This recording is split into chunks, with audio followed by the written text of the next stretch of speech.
ಇತ್ತೀಚೆಗೆ ಮದುವೆಯಾದ ಸಂಸದ ತೇಜಸ್ವಿ ಸೂರ್ಯ ಪತ್ನಿ ಶಿವಶ್ರೀ ಅವರನ್ನ ದೆಹಲಿಗೆ ಕರೆದುಕೊಂಡು ಹೋಗಿದ್ದು, ದೆಹಲಿಯ ಪಾರ್ಲಿಮೆಂಟ್ ತೋರಿಸುವ ಜೊತೆಗೆ ಪ್ರಧಾನಿ ನರೇಂದ್ರ ಮೋದಿಯವರ ಆಶೀರ್ವಾದ ಪಡೆದಿದ್ದಾರೆ.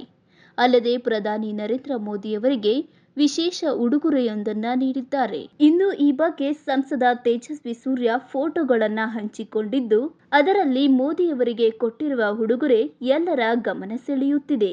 ಇನ್ನು ಈ ಬಗ್ಗೆ ಪೋಸ್ಟ್ ಮಾಡಿರುವ ಅವರು, ಶಿವಶ್ರೀ ಮತ್ತು ನಾನು ನಮ್ಮ ಗೌರವಾನ್ವಿತ ಪ್ರಧಾನಿ ನರೇಂದ್ರ ಮೋದಿಯವರನ್ನ ಭೇಟಿ ಮಾಡಿ ಆಶೀರ್ವಾದ ಪಡೆದಿದ್ದೇವೆ.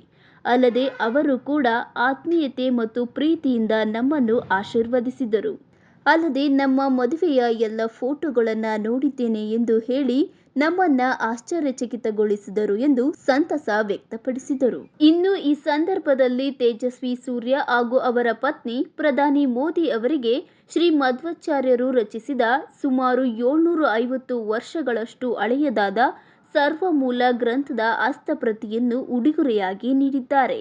ಇನ್ನು ಶತಮಾನಗಳವರೆಗೆ ಹಸ್ತಪ್ರತಿಯನ್ನು ಸಂರಕ್ಷಿಸಲು ಸಹಾಯ ಮಾಡುವ ಅತ್ಯಾಧುನಿಕ ವೇಪರ್ ಪಿಚ್ ತಂತ್ರಜ್ಞಾನವನ್ನ ಬಳಸಿಕೊಂಡು ಸಂರಕ್ಷಿಸಲಾಗಿದ್ದು, ವೇಪರ್ ಪಿಚ್ ಪೇಟೆಂಟ್ ಪಡೆದ ಅರೆವಾಹಕ ಉತ್ಪಾದನಾ ಆಧಾರಿತ ತಂತ್ರಜ್ಞಾನದ ಬಗ್ಗೆ ವಿವರಿಸಿದ್ದಾರೆ.